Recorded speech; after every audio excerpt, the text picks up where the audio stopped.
friends, welcome to Flite Test. I'm Josh, and today we're going to be showing you how to build the FT Mini Mustang. Now, if you haven't seen the FT Mini Mustang, there's a link down to the episode below. Strongly encourage you to check it out. If you're looking for a quick, fun evening build with some friends and family, this is a perfect model for you. The Mini Mustang is based off of our F-Pack. Now, this can fly off both the F-Pack and the A-Pack. Basically, the F-Pack has a little bit more power than the A-Pack, gives you a lot more potential for higher speeds. Of course, as always, there's free plans, and a big shout out to Dan Sponholz for the amazing free plans he's been drawing. We want to give you guys the best opportunity to fall in love with scratch building. He's really taken the plan quality to the next level. Now, before we build the main airframe, the one thing we're going to want to build is our mini power pod. Now, there's a link below to the instructions on the mini power pod that gives you all the information you need to assemble it. The biggest thing is all these mini power pods are cross compatible, but some of them do have a slight change in thrust angle or shape. Basically, the A is always going to point to the side that the firewall needs to glue on, and you can follow along with the build video and get it assembled. Now, with this power pod, it's just slightly different. It is cross compatible with all the other power pods. On the Mustang, the motor sits a little bit higher than normal, and with this bigger motor, I actually notched down the power pod just a little bit. It's still cross compatible with all your other models. You're just going to have to get your thrust angle adjusted to the same angle as your model specified. You're going to also notice that it sits about 1/8 of an inch higher. That's totally normal. Make sure the firewall is flush with the bottom, and then with the bigger motor, I just popped a hole and passed it through the bottom of the power pod. Now, this Mustang can be built as a 3-channel or a 4-channel, and depending on what channel you want to pick, you're going to either be centering up 3 or 4 servos. Strongly recommend doing it now because once it's installed inside of the fuselage, it's going to be very hard to make adjustments. We're going to go ahead and build this without any linkage stoppers, so if you have the A or the F-Pack, save those for a later build. If you want to support us through the store, the speed build kit and the F-Pack, and also all the elements that you may want to build along with your scratch building are available on our store.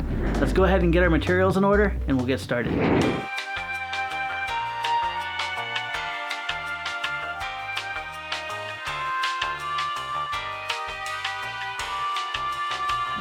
Our first step that we're going to do on this build is building the wing. Now, the wings are very simple, but there's a couple things you're going to need to know if you're scratch building. On scratch building, there's going to be 3 main colors that are going to be indicated, and there's also a legend for that too if you have any questions. Black is going to be cut through, red is score cut, and blue is going to be a crease or an indicator line. So once you have your pieces cut out, let's go ahead and join the 2 wing halves together. Now, the Mustang wing is a little bit unique, and because of the size on the kit, you're going to need to glue this little triangle in. If you're planning to build it, this is going to be a solid piece. Let's go ahead and join the 2 wing halves with a piece of tape now. Now, you're going to notice here, I'm going to flip this over. This is the top portion of your wing, and this is the bottom. The bottom is where we're going to be joining the wings at, and when they fold together and include the dihedral, they're going to join up nice and flush. Let's go ahead and go where each tip meets. We can focus really on the trailing edge of the bottom portion of the wing. Take your time and line this up as good as possible. Before you stick this down, we'll slide this little piece in here.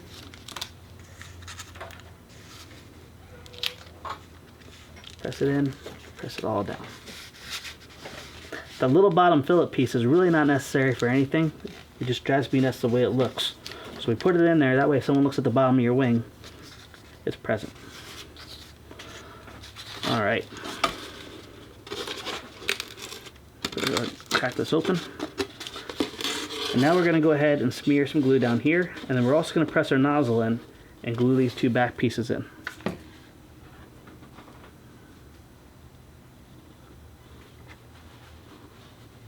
Going to stop about 1/4 inch from the leading edge there. With this set down, I'm also going to go ahead and just kind of press some glue in here. You can always follow up with a little piece of scrap glue, foam, and smear it all nice and flush. Once the glue is dried, go ahead and trim off the excess tape by the trailing edge. So our next step now the bottom of the wings have been joined is cut a double bevel here and here. The first thing we want to do is take this to the edge of the table, and we're just going to open up both halves like so. And with a very nice sharp razor blade, we're going to cut a double bevel. Now, to cut a double bevel, we don't want to have the razor blade 90 degrees to the foam. That's going to make it wander very easily. We're going to rock this back well past 90 degrees, more like 30 degrees. And then just keeping the edge of the knife above the paper in the middle of the foam, we're going to lightly carve out about a 45 to 50 degree angle, just like that. Now, if you cut through the paper, don't worry, you can always fix that up with a piece of tape later. Let's go ahead and do the other side of the wing.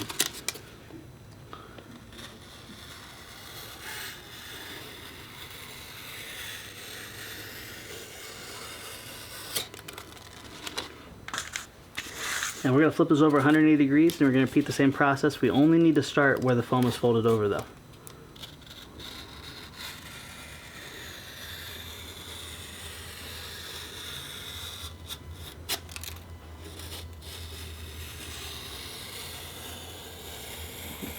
Just out to the edge, and just roll that right out there.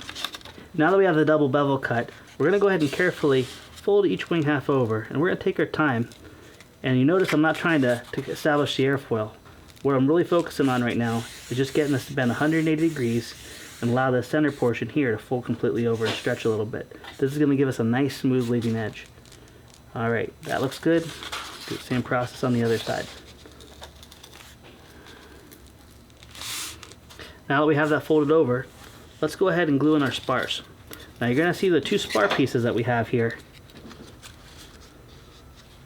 are going to fit exactly along the lines, and you're going to want to rotate this until you notice it's flush here and along each cut line on both sides. Once you're happy with that, go ahead and glue the spar in place. Put a little bit of glue down.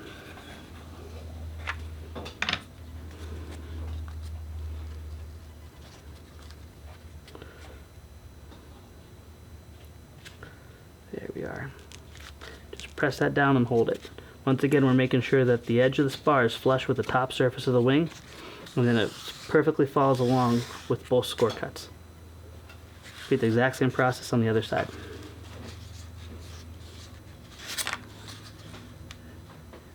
Looks like it can go either way, but really one way fits just perfect.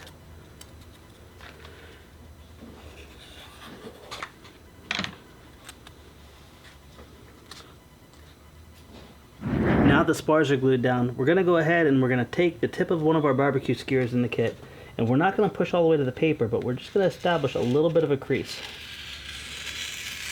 Go just enough through the paper and establish a little bit of an opening on these edges here and here. Same process on the other side. I'm not trying to make a big cavity, just really help it establish the nice bending spot. Now, when we fold this over, you're going to notice that the wing is going to take a nice curve to it. It's going to be very smooth, but exactly where that spar is where it's going to crease around. If you need to help it just a little bit, you can very gently take this and establish a curve. What you want it to do is when you fold it down, this top spar here will meet nice and flush with the bottom of the wing. Once you're happy with the shape of the wing, take your hot glue gun, and then pushing that nozzle right down in that crack, just put a very thin ribbon of glue on both surfaces. So what this is going to do is it's going to hold your wing shape for many, many flights. And then we're just going to hold this down in place. Notice I'm not gluing it. I'm just letting the wing hold its form. Give it about 20 seconds, and when you release it, you notice that the wing now has its airfoil. Let's do the exact same process on the other side. We're going to fold it over and establish our bend. Once we're happy with it, put a thin ribbon of glue, very, very thin.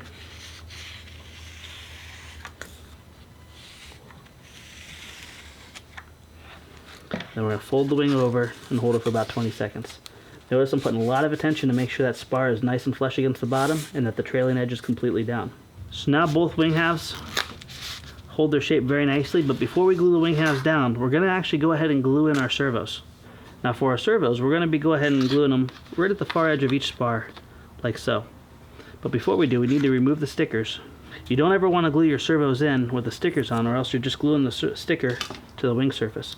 Always make sure you remove it, and then take a piece of sandpaper or a little razor blade and just make a little bit of a rough edge. It's a good idea to rough up the surface of the servo so it sticks really well. With our servo arm pointing up and the furthest away from the aileron, we're going to go ahead and glue our servo down.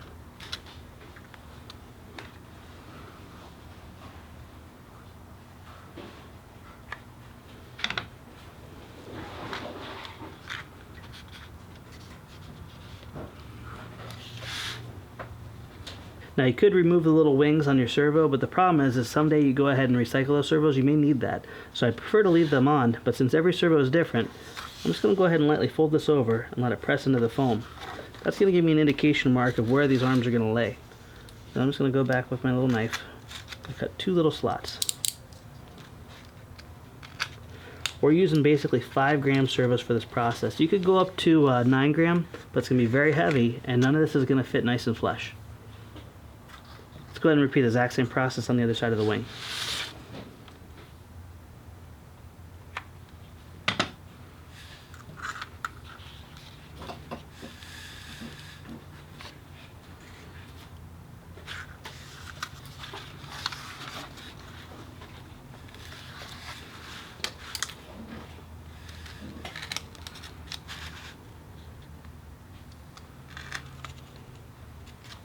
If you guys are wondering what this mat is all about here, we sell something called the FT Crafty Kit. If you don't have things like glue guns, glue sticks, razor blades, squares, servo centering tools, we have a really nice high quality kit that we have on our store that gives you all those tools so you can have a nice fun build. And the box of the Crafty Kit actually opens up and makes a cutting mat much like what you see here. We're going to go ahead and join our Y harness up to our wing. We're going to go and pass it through. I'm going to put a little drop of glue here, and then lock this portion in.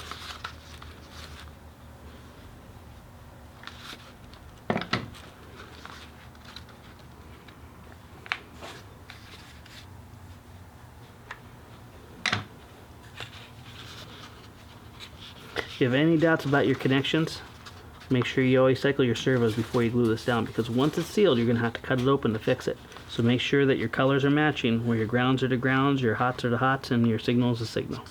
We're going to go ahead and pass this over, and we're going to take careful care just to kind of press that servo down into its spot. Well, make sure you don't break that little arm there. There we go. And it should just kind of pop right in there for you. Looks and feels really good. Go ahead and open it back up. We're going to take a bead of glue, we're going to put it right on the leading edge, right on the spar, and then right along the trail edge. Completely fold over the wing, make sure the servo gets down in its position, and then press that trailing edge right down against the lower surface of the wing. Go ahead and give this a good 30 seconds to dry, or even more. If you feel any springiness where it wants to come back up, hold it down even longer. We're going to repeat the exact same process on the other side of the wing. We're going to move our servo arm back. We're going to fold it over and test fit, make sure everything fits down nice and snug. Press it down in. Once we're happy with that fit, so pop it back open again. Another bead of glue right on the leading edge, right on the spar, and then right close to the trailing edge of the lower surface of the wing. Back down again. You notice I don't press with the points of my fingers. I'm using the flats of my hand so I don't dent the foam. Now that the wing has its airfoil on both the left and right side, we're going to go ahead and put our attention to applying the dihedral. The dihedral is going to give it a little bit of stability while it flies through the air, and also the real Mustang had it too. In your kit you're going to see a little dihedral gauge that looks like this. It's also on your plans as well too. Go ahead and cut that out or find it, and where that's going to go is on the very tip, on the furthest out portion of the wing. That's going to hold our wing up and hold our dihedral while this joint dries. So the first thing we need to do is put glue in it. I'm going to go ahead and on this table I'm going to open this up just a little bit.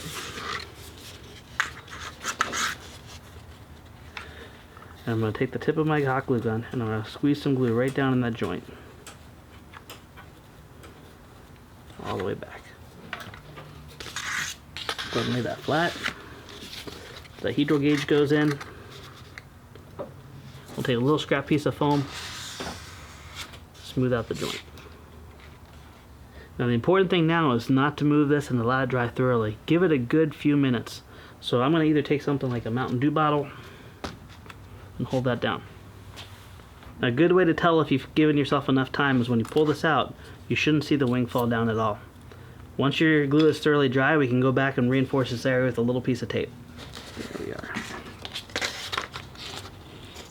On the bottom here, I'm just going to go ahead and put a little relief cut and fold it over.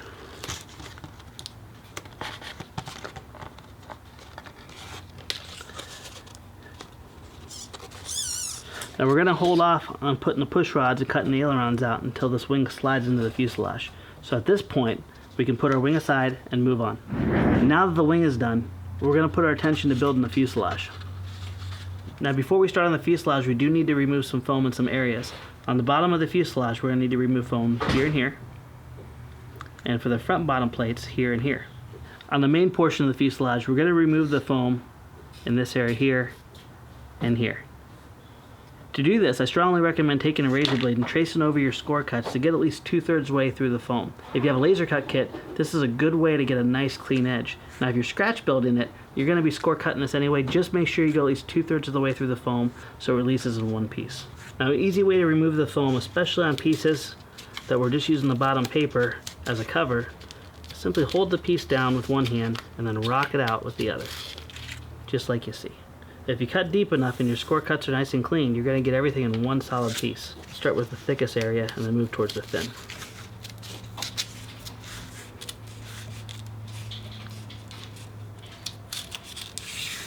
There we are. And while we're at this, let's go ahead and remove the paper from this because this is going to be bending on the bottom piece.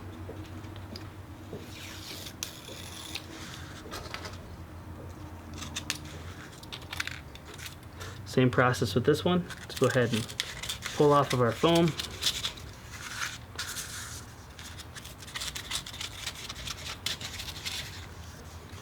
And then we're going to remove the foam from this portion here and peel the paper off. Now on your plans, you're going to see a key that actually indicates this as well. Once again, Dan Spomholz did a really great job on drawing these plans and making it very easy to understand. Now for this area here, we can't simply pull the foam away, so we're going to go ahead and fold this over 180 degrees. And now we can do the same process as we did before.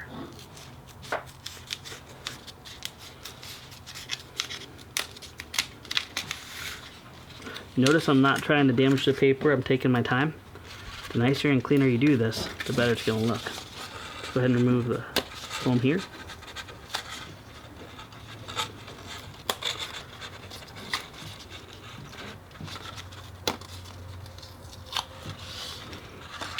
And then now, I'm going to go ahead and cut these little center blocks out.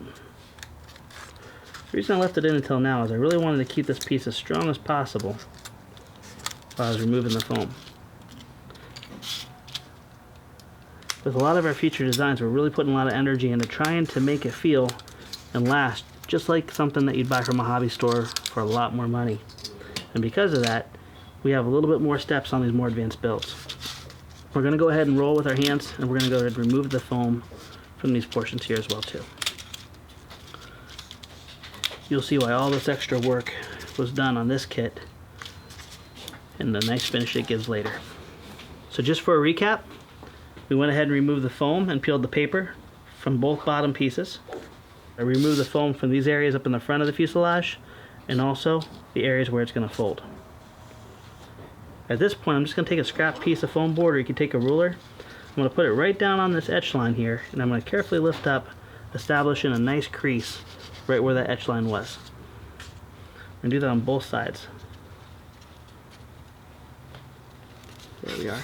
Now you notice I'm taking it up farther than it needs. I want this to relax at roughly the angle that I want to use it at. Once that step is done, I'm going to go ahead and slide the fuselage down so the back part of the tail is hanging over the table. Now we're going to do a B fold on this, and what B is B means the side plates are beside the bottom plate. If you look really closely at that little etch mark, you're going to notice that the side plates are next to the bottom plate. When you built your power pod, you did an A fold. The A fold was where the side cheeks were above. These are two main folds you're going to use on all of the Flite Test product line when you build model airplanes. They give you two distinct strengths and two distinct looks. Let's go ahead and do a practice fold here. So keeping the bottom plate against the table, I'm going to fold the side while pushing down on the table up against the table and next to the bottom plate. That feels really good. Let's go ahead and make sure the other side is good, but we have no issues. This is really important, especially if you're scratch building. With laser cutters, you have a really fine level of precision. When you're scratch building, this could be a little different. If it's too hard to bend, go back and make your adjustments. Alright, we're happy with the fit. We'll go ahead and put a new glue stick in the glue gun. Always make sure you have plenty of glue sticks handy. I'll just put a little drop of glue on the end here and then glue this stick to the next stick.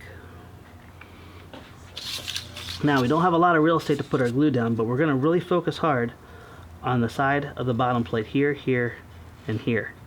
And then in this area here, we're going to go ahead and put a beads of glue on the bottom.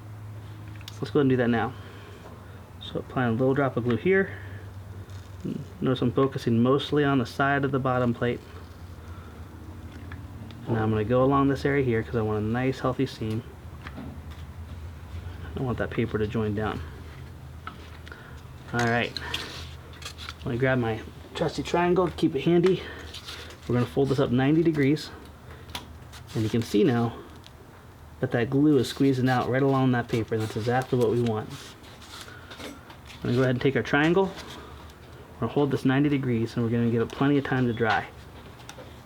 The reason I was hanging this over the back end is I don't want these tabs of the rear part of the tail to cause this to be crooked. Make sure you put most of your focus on making sure that the side is against the table and next to the bottom plate nice and true. Let's go ahead and do the other side. Same process as before. Most of the glue going right up against the side of the bottom plate. And just to join the paper, a couple thin little beads of glue here and here.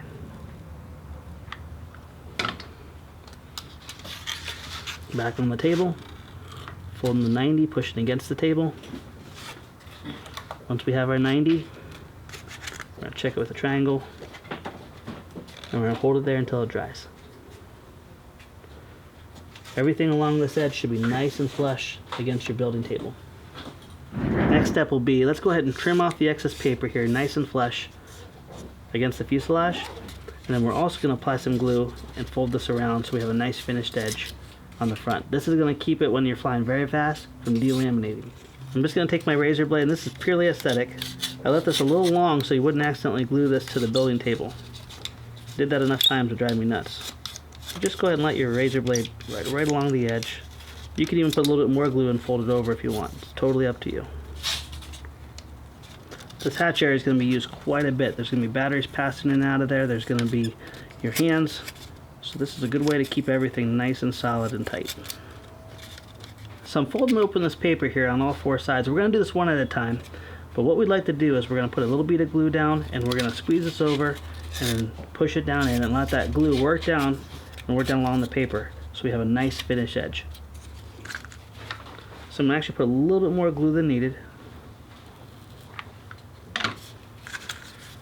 We're going to fold over, hold it there for a second, then fold over one more time to a nice finished edge. Go ahead and do this on the other two pieces.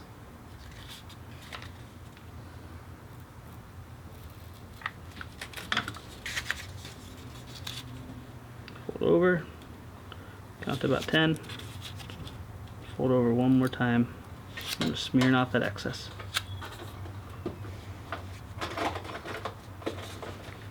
Last one.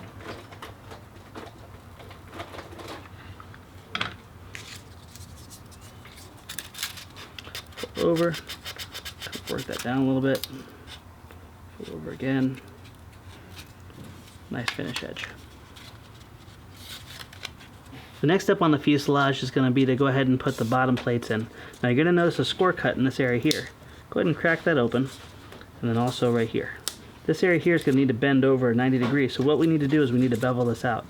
I'll go ahead and fold this 180 degrees, and carefully with my razor, then I'm going to cut a 45-degree bevel. Okay.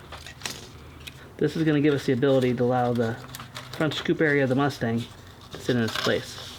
Now you can see as we sit it down in, everything will line up and push back very nicely. Go ahead and do a test fit and get everything down in its place, and make sure you're happy with the fit. If you do it right, the very back of the bottom plate should be perfectly flush with the rear of the fuselage. Once you're happy with that fit, I'm going to go ahead and I'm going to open this up 180 degrees, keep a scrap piece of foam handy, and we're going to put a bead of glue focusing right at the point where the paper and the foam meet on both sides. I'll go ahead and fold this down. Set this down. I'm going to take a scrap piece of paper and press it right down in there. Hot glue will pass its temperature right through the paper a lot easier than the foam, so be careful. All I'm doing right now is I'm just making sure I'm happy with the fit and that the side cheeks are pressed against the bottom plate. Give this about 10-15 seconds to dry. Then we can open up this next half and repeat the exact same process all the way up to where your scoop is. Again, the bead of glue is really focused at the point where the foam and the paper meet.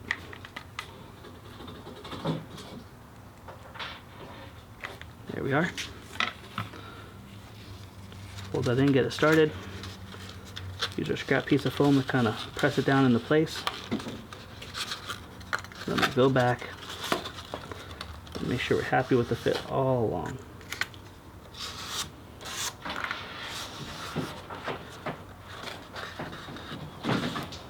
This may seem complicated, but you can always take this and practice it a couple different times with some scrap pieces. Our last step is to open up this 180 degrees.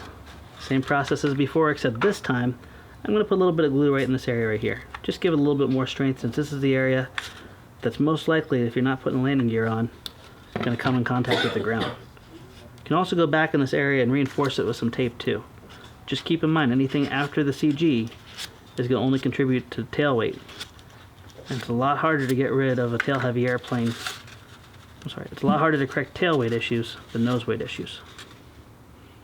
Now the front portion of the fuselage is very similar to the rear. In this case, what we want to do is we want to fold over this area here 180 degrees before we install it into the fuselage.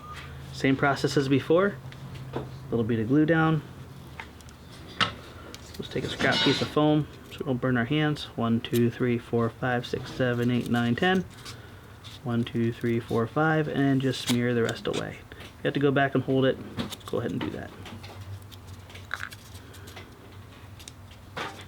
Now, with a lot of builds now, we're getting much more into curving the foam. Get a little bit more advanced, but boy, it turns out really nice. Now, we're going to go ahead and put with our fingers, and we're going to start kind of rolling the foam just in the front edge here. This is flat all the way up to this portion here, and then it starts to curve.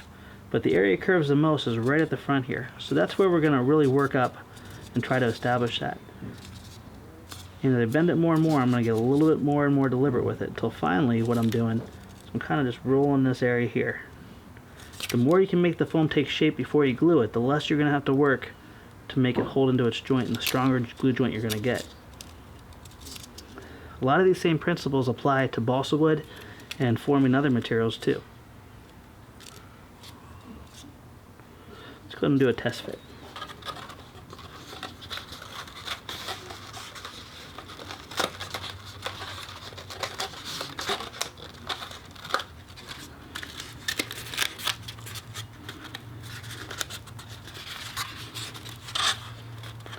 And that fits very nice. So once we're happy with this, we're going to have to be careful and kind of move efficiently. To help me a little bit, I'm going to take my barbecue skewer and I'm going to kind of round these edges here. The reason being is I want this piece to kind of slide right into place, and I don't have the help of having a previous chunk being glued down. Alright, plenty of glue in my glue gun. Glue getting focused right where the paper and the foam meet.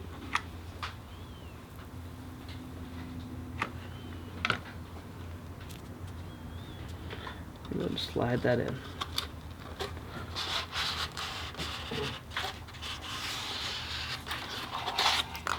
So for the last step, while the bottom plate is drying, I'm going to roll up the fuselage and hold up the front nose against the fuselage and let it dry.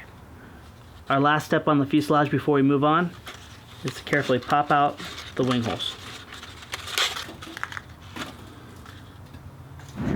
Now the fuselage is done, we're going to go ahead and cut the hinge lines and assemble the tail. Now before we go ahead and glue the tail together, let's go ahead and do a score cut right down the hinge line of the elevator and the stabilizer.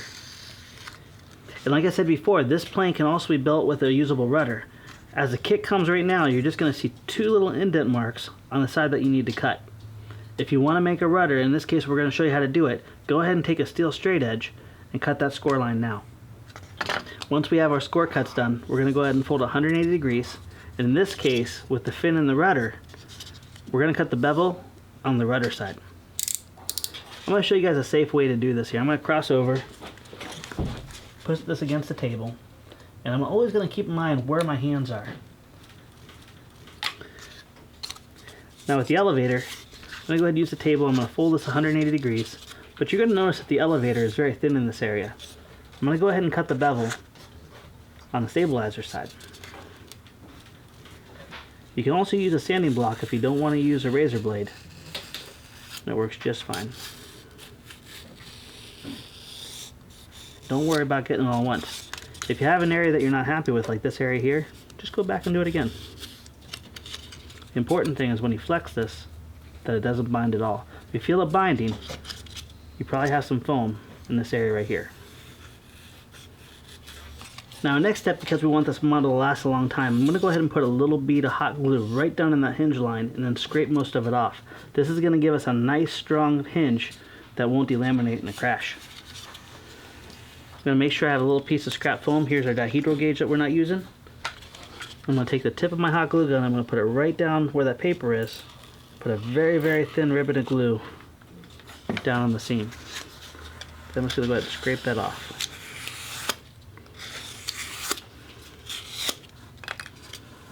Go ahead and leave this open until it's fully cool.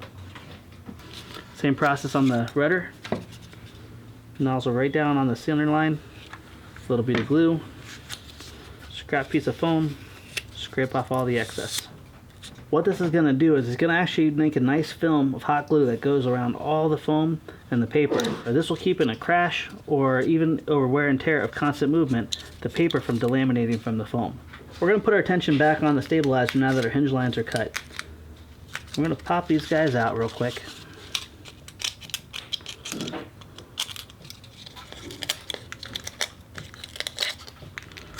But also, I'm going to go ahead and dig this area out here. Because this area on this Mustang is so thin, we want to make sure that this doesn't bend or that only one side of the elevator works. So what I did here is I put a little tiny pocket for a barbecue skewer to go. And I'm just going to use that barbecue skewer to kind of lift up that foam and pop it out, just like you see there. Now, with the barbecue skewer included in your kit, or one that you got if you're scratch building, I'm just going to go ahead and cut that to size. Easiest way to cut it, take your razor blade, roll it back and forth. That's going to go through the outer fibers. And with a little wiggle, it breaks nice and clean. Make sure it's not too big or you won't be able to put your control horn in later.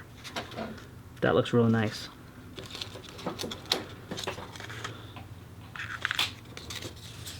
So let's go ahead and drop a bead of glue down in here. I'm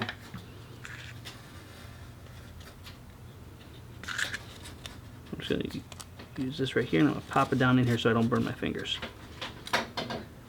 Always keep little bits of scrap foam handy just so you can smooth out any excess and wipe off any excess glue. There we are. Alright, we're going to go ahead and let that dry.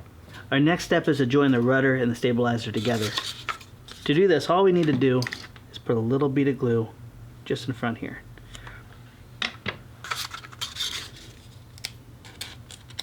Press the rudder down into the tab and let it dry. It's a good idea to always check every time you're doing a step, especially if something as important as a tail. Make sure it's 90 degrees. Once this is fully dry, you can go back and reinforce with a little bit of glue on each side. As always, squeegee off the excess. Our next step is to test fit the tail assembly into the fuselage. I'm going to go ahead and just slide this through, rock it back until the tabs line up. Go ahead and check it for perpendicular.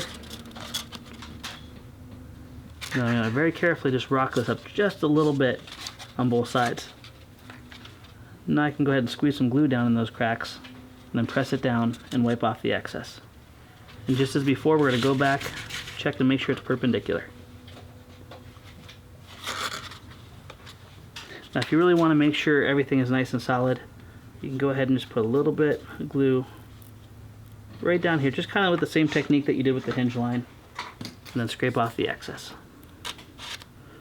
That'll assure the fuselage and the tail assembly are one.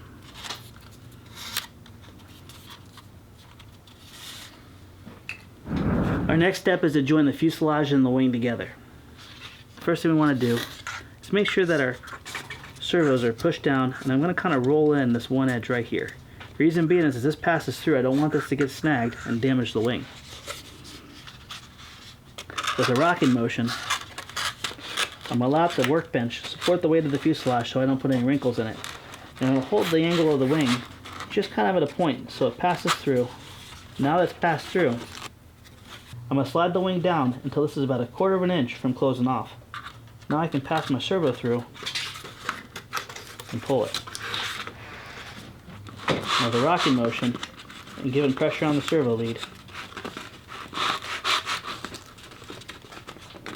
I'm going to both feed the wing in and pull the servo extensions in at the same time.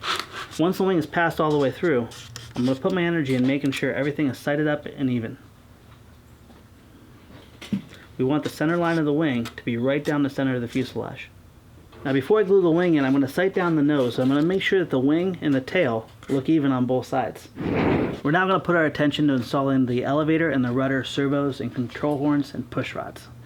Now on both the elevator and the rudder, you're going to find a control horn slot. In this case, we're going to install the rudder control horn on the left side and the elevator control horn on the right side.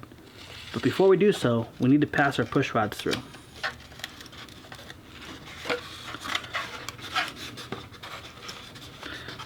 Now you're going to have plenty of extra push rod material, and I strongly recommend that you save that. There's almost enough to make 2 planes worth of material in one of these kits. There we go. I'm going to make sure that slides nice and easy. Loop the control horn on the push rod and press it into place. Also make sure we have nice full motion, and we do. Once we're happy with the fit and the motion, we're going to go ahead and remove this, put a little drop of glue, and then seat it back in place. Make sure you hold your control horn for a nice long time. Let it dry thoroughly before releasing.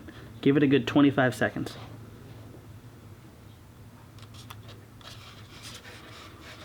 Now the servo we're going to use is a centered servo with the control arm pointing to the left, just as you see here. We're going to allow the push rod from the rudder to cross over to the right side of the fuselage, and this is the area here that we're going to make our bend and join it. Now you don't have to do this exactly, but what we want is we want 2 servos, one staggered back right, one staggered front left. So for that, I'm going to go ahead and just make a mark here. I'm going to grab my pliers. I'm going to bend it straight up. Now with my angle bent, I'm going to grab it just a couple millimeters from the bottom of the bend. I'm going to bend it over to the left side of the plane, just as you see here. Now I'm going to go ahead and cut off the excess, leaving about 5 or 6 millimeters or 1/4 of an inch.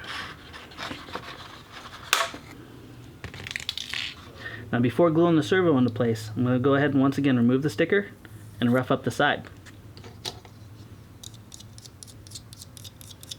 We're going to carefully pass the servo arm through. And we're going to bend it down into place.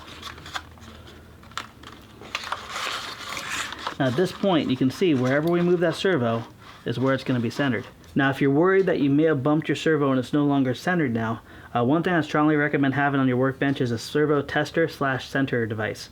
This is actually one that's included in our crafty kit, also sold separately in our stores. It's very economical, very easy to use. The only thing I gotta strongly warn you, do not plug a 2-cell or a 3-cell into this. It can only go up to 6 volts. A simple trick here, and you want to take careful note of what I'm doing, is you can take any cell of battery you want, and with the balance lead and the ground pointing down. I can't stress that part enough, because if so, you're going to burn up your tester, your ESCs, your servos, whatever you're testing. You're going to go ahead and plug this where the top wire is, just like that. That's actually giving you your positive and a ground for the next, which gives you 3.7 volts. Now we can plug this in, and we can make sure it's centered up. This has a couple different devices. You have manual adjustment, and then you have automatic. So I can manually adjust it, or I can flip it down to auto. We're going to go right in the middle where it's flashing rapidly, and now it's centered up. I'm actually going to go ahead and leave this in place here, because it's very important that we keep this centered while I glue it. Now I can focus solely on making sure that this is nice and even. Alright, with my servo pulled away just a little bit, put a nice little drop of glue on here. I'll drop this down. I'm going to go low on this one, so I'm going to go almost all the way down to the surface of the wing, just like you see right here. I'm going to focus on making sure that elevate or that rudder is nice and flat. One thing I like to avoid on small planes is linkage stoppers. Linkage stoppers add a lot of excess weight, and there's not a whole lot of room in these areas to make adjustments. So if you can do this step and have it glued down this way with no linkage stoppers, you'll be good to go. We're going to let that dry, give it a good minute and a half, and then we're going to move on to our elevator. The elevator is going to be very similar to the rudder. We're going to pass the push rod through. We're going to snake it out the other side here. We're going to hook on our control horn. We're going to hook this around so that the push rod wire is furthest away from the fuselage, just like that.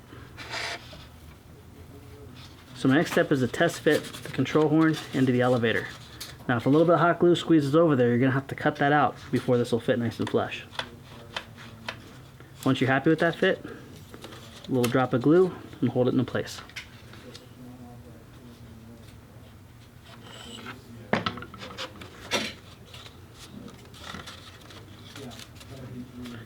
Once again, give it about 45 seconds or so to make sure it's thoroughly dry. Now the control horn's thoroughly dry, we're going to go ahead and we're going to bend the Z-bend for the front servo. Now the front servo is going to sit in front of the rudder servo, so we're going to want our Z-bend right about here. Doesn't have to be exact. Once again, we're folding straight up. I'm going to grab it about 1 millimeter or so from the edge, bend it 90 degrees, and then we're going to cut it a few millimeters from the edge. There we are. Just as before with the servo wire pointing forwards, we're going to go ahead and remove the sticker and scratch it up. We're going to pass the push rod through the hole of the servo arm. And let's go ahead and do a test fit real quick. We want to make sure that nothing binds up, which means we're not going to want these to be totally level with each other. We're going to want them to be just slightly offset. That means you may need to go low or go high, but just make sure nothing, these two can touch, but just make sure nothing's binding where they're going to collide. That looks really good. Same thing as before. We're going to set up our servos just to be on the safe side. There we are.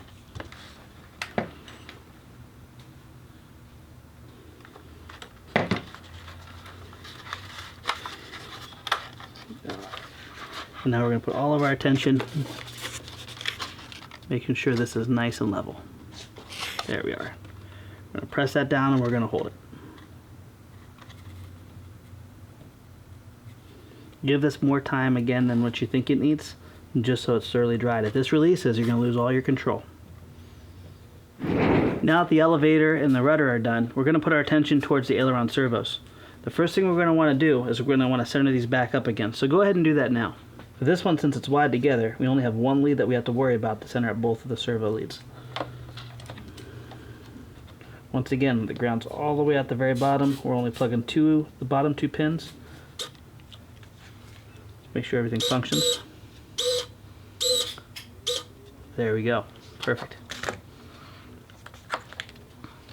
Now you're going to notice I haven't cut away the ailerons yet. I'm going to do that after I get everything adjusted. If I do that early and it's moving around, it's going to be very difficult to make our push rods. And as this one here goes again, I don't want to use linkage stoppers on this. I want to save the weight. We're going to use the remaining pieces of our push rod wire. That way you have extra. To make our Z-bend, we're going to bend this 90 degrees. We're going to grab it just a few millimeters down, just like we've done before. Bend it 90 degrees again. That's a modified Z-bend. Now we're going to go ahead and grab the whole thing and we're going to rotate it very slowly 90 degrees. And that's going to make our Z-bend push rod. Cool. Now we can feed this through our servo arm.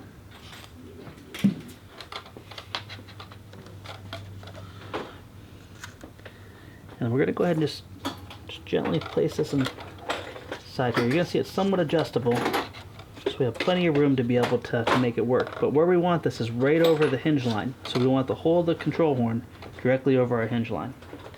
Now you can use a black magic marker. I tend to like to just grab it with my thumbnail. We're going to bend this 90 degrees in towards the center of the fuselage. So if we did this right, you're going to see it would pass right through there.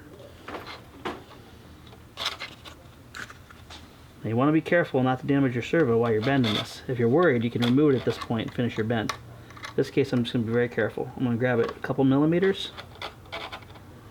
I'm going to bend it at 90 degrees straight towards me.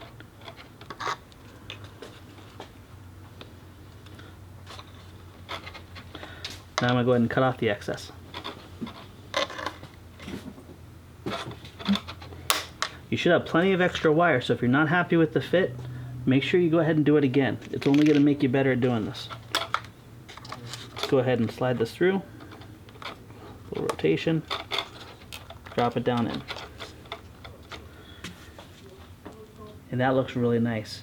Now, we're not going to glue this in because we haven't cut our hinge line yet. We're going to go ahead and do the exact same process on the other side, and then we're going to go back, cut our hinge lines, and glue in our control horns. So we're going to bend it this way. We're going to bend it this way. We got the whole thing. We're going to slowly bend it 90 degrees. There's our Z-bend.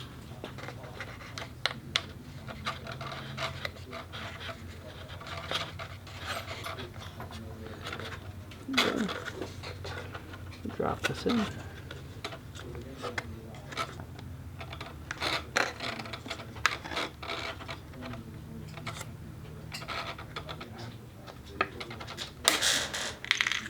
Now that our push rods and our control horns are all seated and we're happy with the fit, let's go ahead and cut our ailerons out, cut the bevel in, and install it. So we're just going to lightly take this out of the way. I'm going to carefully crack this open. If you need to give it a reinforcing cut here just to kind of establish it, that's just fine. There we are. So now with the aileron 180 degrees against the wing, we're going to go back and we're going to cut our bevel cut. Same process as before. Now when I get over here, I'm going to almost pretend this is kind of like a saw. I'm going to slowly pull it away and rock it in. Go ahead and check the fit. There we are. Very nice. We're going to do that exact same process on the other side, and then we'll go back and reinforce it with hot glue. Flip this out of the way. Put it down just a little bit more.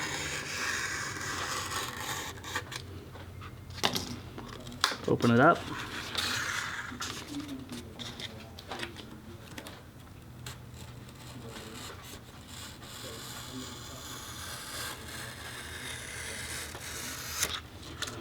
And then check for motion. Always kind of go back here, kind of. There we are. All right, so let's go ahead and reinforce this. Thin bead of glue right down on the foam. And squeegee it out.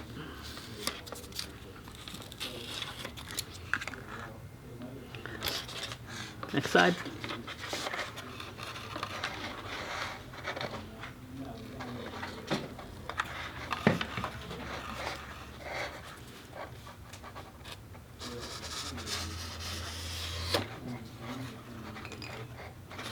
So now that the ailerons are cut and reinforced, we're going to go ahead and recenter this up. I'm going to go ahead and put a little drop of glue down in here. And with the servo still being centered, I'm going to go and press our control horn down in. And you don't want to rush this part. You want this to dry nice and thoroughly so it doesn't rip out. So give it a good 45 seconds to a minute. So our aileron servos and our linkages and our control horns are now done. Our next step is to install the turtle deck and also build our hatch. So for this step, we're going to put our attention towards the top turtle deck. Now you're going to see on your kit and also the plans that there's 4 different formers, I guess you can say, that will pop in. The one that we're going to use first is going to be the biggest one right at the top here. Just pop that out. All we simply need to do with this one is glue it in the furthest rear slot on the fuselage. we'll drop a glue on both sides. You don't want to squeeze out too much because the hatch is going to go up against it. Just make sure it's nice and perpendicular to the top of the fuselage. Once that's dry, let's go ahead and test fit our rear turtle deck. Just going to go ahead and slide this over the rudder and pull this down just until this cups around like so. There we are. You're going to notice that this is a little bit oversized. We're going to trim that back when we're done. But what I'm looking for right now is to get both this side and this side nice and even. So I'm slightly just rolling this back and forth. Now keep a metal ruler handy because you're going to need it in a second. Once you're happy with that fit, and it's even on this side and this side, which it is now, go ahead and take your hand and lock that back side down and let this open up. Now with a metal ruler or just a piece of foam, we're going to go ahead and put a bead of glue here, and then a thin bead of glue at the very top edge right here.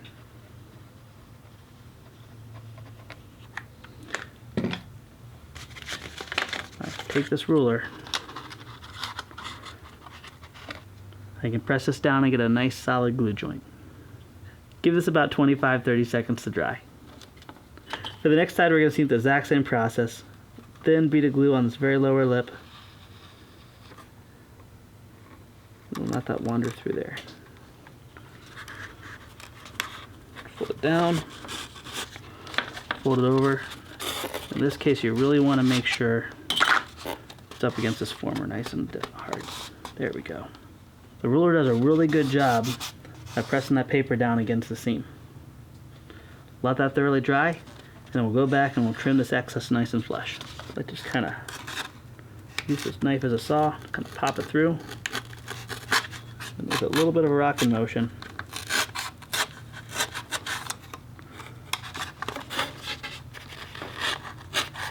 Cut that out. Now this area right here, I'm just going to put a light score,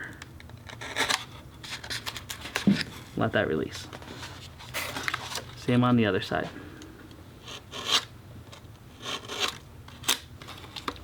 If it's anything long, you can always trim it up later. So for our front hatch, we're going to go ahead and remove the paper here and here. And let's go ahead and knock out these 3 holes as well.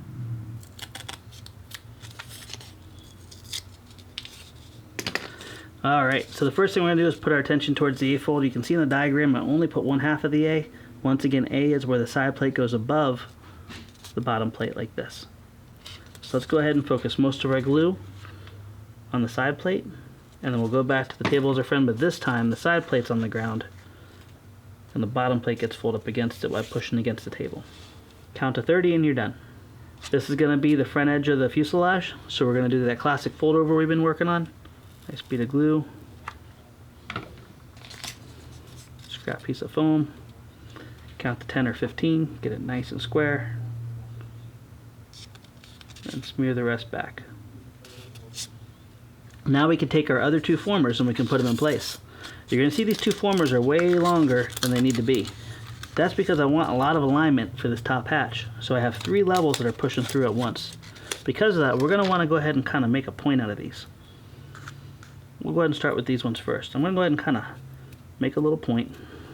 2 drops of glue. Just going to kind of smear a little bit down in here too, let it kind of seal off a little bit. I'm going to press this through the first slot. Go ahead and pinch it again once it's through. This is just going to help it align a little bit better, and then feed right down to the fuselage. Alright, same process, the other one's the exact same. Go ahead and just give a little bit of a pinch, a little bit of glue, press it on down through, kind of pinch that, and let the glue do the rest of its work. This final one, you're going to notice that there's a hole in it, and that's a good reason. This is what's going to ultimately hold your hatch down and keep it from flying up. And if anyone knows, for some reason when I fly planes I lose the hatches all the time. I really didn't want this plane to have the hatch taped down, so we went ahead and put a little barbecue skewer to do the job. So it's going to fit down just like that. But first, let's go ahead and do the same process as we did before. This is going to take a lot of abuse. So I'm going to do a complete ring all the way around here just to make it nice and rigid. Pass it on through. Doing this ahead of time also gives it a chance to kind of seep into that slot a little bit. Now the glue is cool enough, you can kind of pinch it and work it with your thumb. Alright, give this a good minute or so to dry so you don't end up accidentally gluing your hatch in. Now let's go ahead and do a test fit.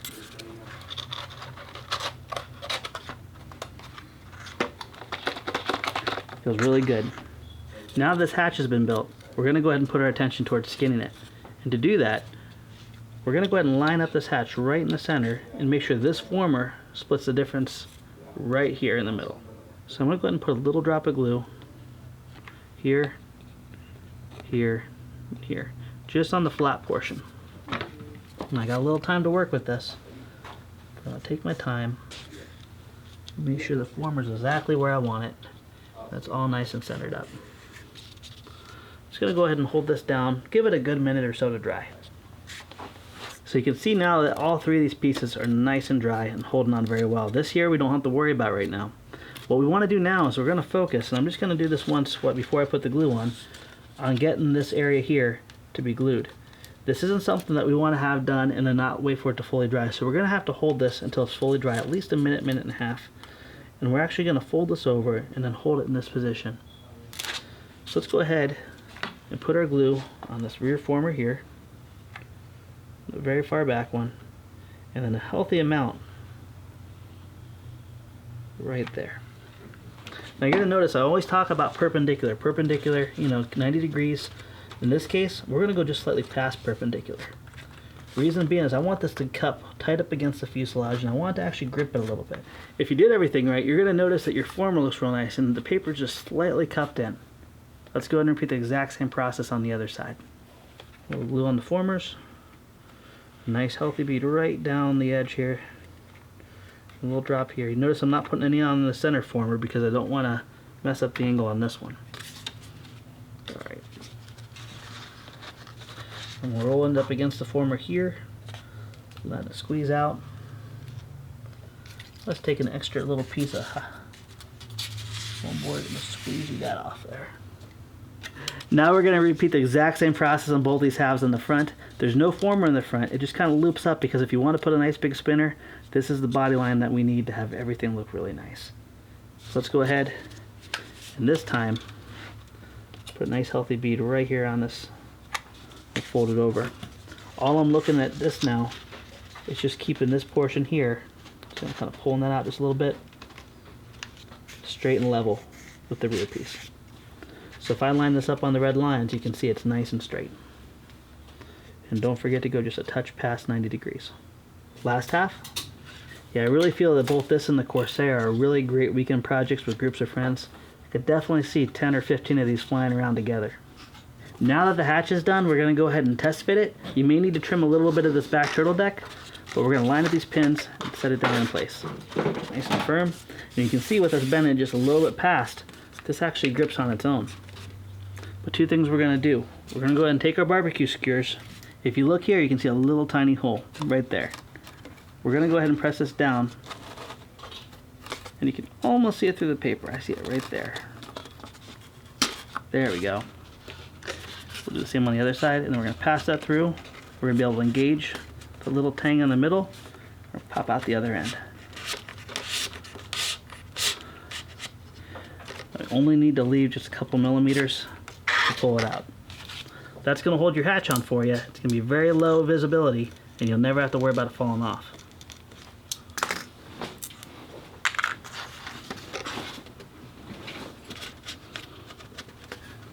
There we go. So while we have the hatch on and it's nice and flush, let's go ahead and trim off this excess. I'm going to use the foam board as a guide. Just kind of slightly pull it. You can also use a pair of scissors if you want. And trim off any excess that you need to get it nice and flush. Our next step is to assemble our canopy. Now this canopy is the exact same, but it's just smaller than our original. So if you built the big FT Mustang, you're going to know this part very well. I'm just going to use this little blade here. We're going to fold this nice and sharp. We'll fold down each one of these little guys here. You're going to notice there's a point here and a point there. That's the point that you fold on. Once you have that, we're going to go ahead and bend that in, and we're going to glue it just like that. Put a nice bead of glue down. Careful not to burn yourself. Pull that tight and let it dry. Repeat the exact same process on the other side.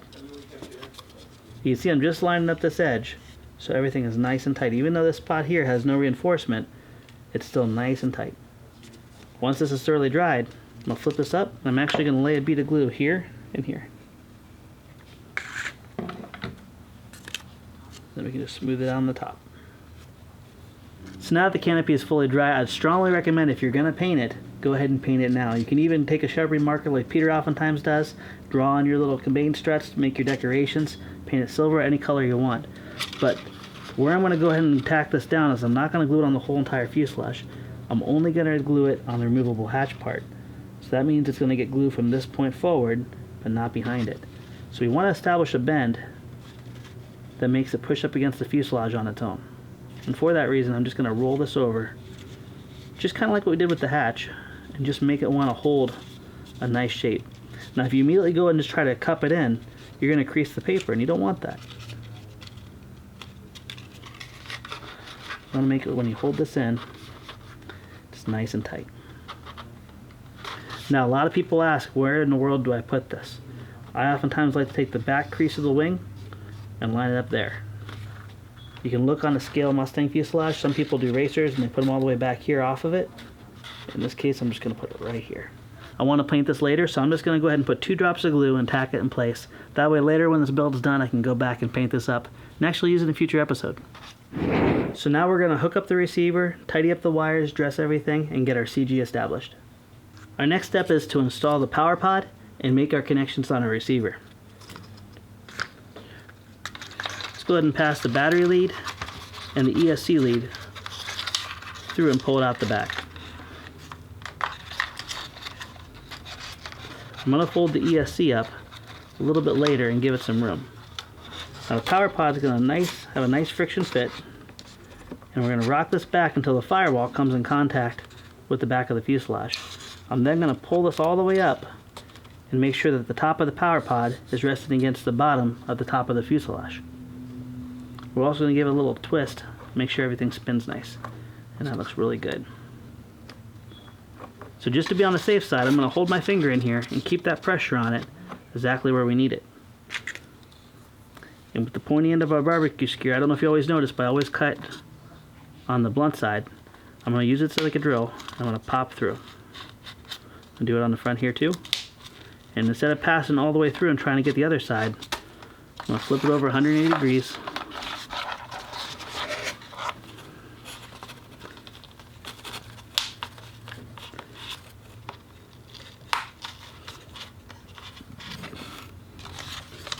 Now when I pass it through, it should line up with both and come right out.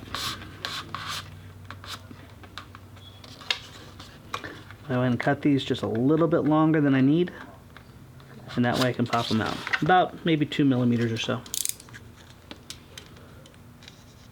Roll it, crack it. Since they're both the same length, I can match them up.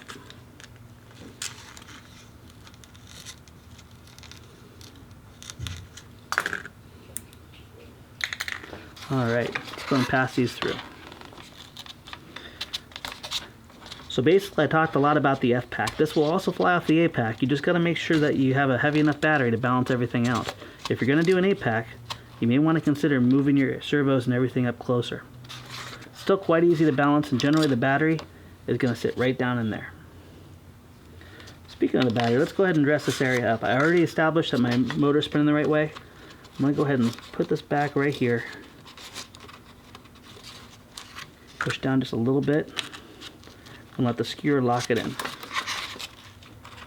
That'll lock our ESC in there.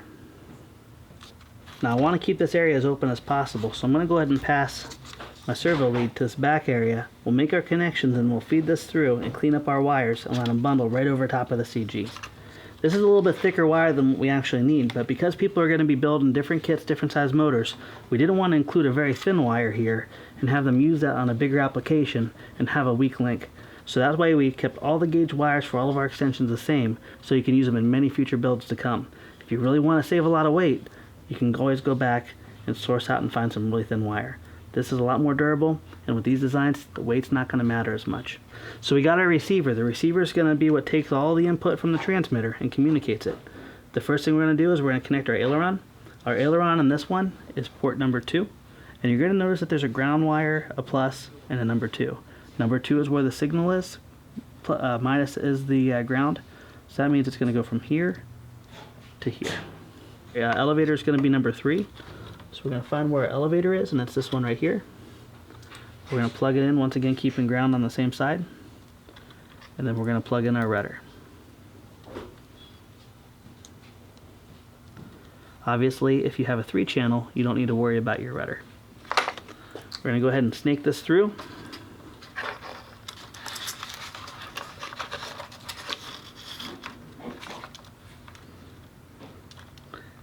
Plug it into our throttle port, which is number 1. So throttle, aileron, elevator, rudder. This would be your landing gear, and this would be your auxiliary. Our next step is we're going to bind our receiver to our transmitter. Now you may already have this done, but I want to walk you through the process because almost every advanced radio that can hold multiple memories, you're going to eventually need to do this. In this case, we're using the Graupner MZ24, and I'm going to go ahead, and I've already named it, I'm going to go ahead and bind it. Now with the prop off, I'm going to plug this in. And you're going to see I have power to my receiver, but nothing's beeping. That's because there's no signal. There's nothing talking to anybody. I'm going to make sure my throttle's completely cut. I'm going to touch bass, B for bass, my transmitter control, and then right here where it says bind, I'm going to hold this button here on the receiver until the light goes out. Once the light goes out, I'm going to press bind, and you're done. No bind plugs, and incredibly easy. Nice thing is, this is a little cheap $33 receiver, but it has telemetry built into it.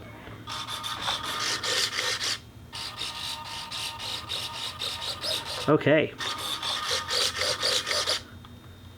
So now we have full motion. Our next step here is to make sure everything's moving the way it's supposed to. So I'm going to go ahead and turn this away from you. Whenever you're checking the direction, you always want to do that. First thing, let's go ahead and do our ailerons. When I move my aileron stick to the right aileron should raise. That's perfect. When I pull back on the stick, the elevator should raise. And that's also perfect. When I push right on the rudder's going left. So that means I got to reverse that. To reverse it, I'm going to go back into my base function. I'm going to go reverse slow. And rudder is channel number 4, so I'm going to press it. And that's perfect. This logic here with the base function, telemetry, it's all very consistent along all of Graupner's lines. It's very easy to use. It's all on whether you have touchscreen or whether it's a black and white with 2 cursors. Okay, so that's good. It looks like everything's centered very nicely. Our next step is to check our throws. With a little included throw gauge, you're going to see that this plane does not need a lot of throws to fly very well. You have a low and a high. Let's go ahead and do the high first. I'm going to hold this down. I'm going to give deflection. And what I want to see is the aileron going all the way up to meet it. And that's perfect. I'm going to go back to the elevator and try the same thing. Good. And then I'm going to finish off with the rudder. Very good. Now, because this is a much faster plane, I'm also going to dial in some expo. I don't want this to be very touchy at high speeds. So I'm going to touch my function. I'm going to touch my dual rate expo. I'm on aileron right now. I'm going to go ahead and increase both sides to 30. The little graph on the side also helps us tell where we're at. On Futaba radios, you're going to go negative numbers to get the expo that you want. All expo does is make the center of the stick softer. You can see that there. Touch one more time, we'll go to elevator.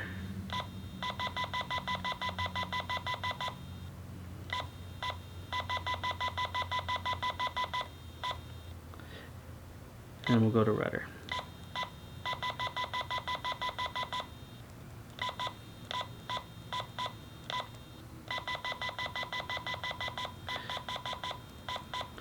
Now say I wanted to fly combat and other times I wanted to fly fast. I can easily go to aileron, elevator, or rudder and assign them individually to switches. In this case, I want my dual rates to be on this switch right here. So all I'm going to do is I'm going to hit control, flip the switch. I'm going to say I want up to be on. So now when I go back, you can see my expos. Alright, let's go ahead and dress up the receiver, put our battery in, and balance it out. Alright, with everything bound, I can put a little drop of glue on our receiver, and I'm just going to lock it in right over the CG. And if I ever need to access it, all I need to do is break that free, and it won't hurt the airframe. You can see I folded all my wires down right over the CG and just put a little drop of glue on my receiver to hold it in place. I can then pop a little hole on the bottom, snake out my antenna, and I'm good to go. That gives me this whole front cavity here to have a spot to put my battery and adjust it for the center of gravity. Let's go ahead and make sure our motor's running the right direction. Now you should have done that when you're building your power pod, most likely you did. We're all good to go here. So the battery is going to play a major role in balancing out the airplane. On a 3-cell, you're not going to need it as far in the nose as you would on a 2-cell. So just keep that in mind. For the battery, it's going to slide in just like that. It's going to be a nice friction fit, especially the batteries we carry in our store. It's going to sit down right about here. Now the more you move it forward, the more nose weight, the more the CG is going to shift forward. So on this Mustang, the CG is rather far forward. Right here on the front crease here that you saw on your wing, I can kind of show it to you very easily there. If you follow that back to where it meets the fuselage, that's going to be your CG point. Now you can go just a little bit after, a little bit in front, depending on the kind of characteristics you want, but you're going to want to shift your battery forwards and backwards. So a battery like this is actually going to sit right over the wing, about right there. You can hold this up. It balances quite nicely. Go ahead and take a pen or a marker, and if you have different size batteries, make little marks on where you need to put them. And that way when you go to fly and you change out your battery, you know exactly where to slide it to. Now our last step to do after everything's balanced and ready to go and we're ready to fly is to install our prop. Now the props are on, our control throws are done, our CG's been established, and we have a battery in it, we're ready for our Maiden.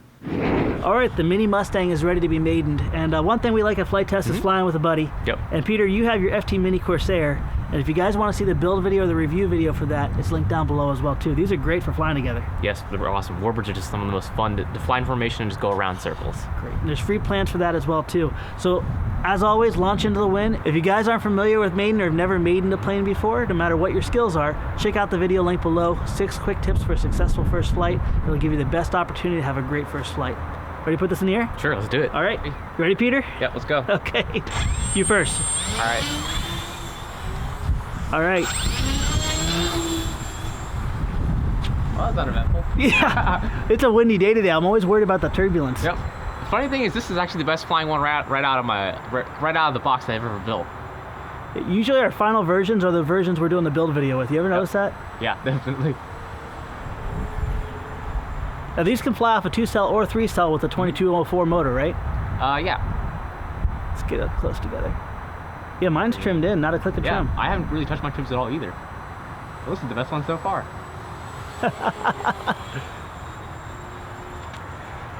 Now, what do you think this would be? This is intermediate, don't you think? Intermediate, I say. As far as the flyer goes, yeah, intermediate to advanced. Building style, I think yours is a lot easier to build. That wind. That was funny. Nice. It does not like that turbulence over the roof.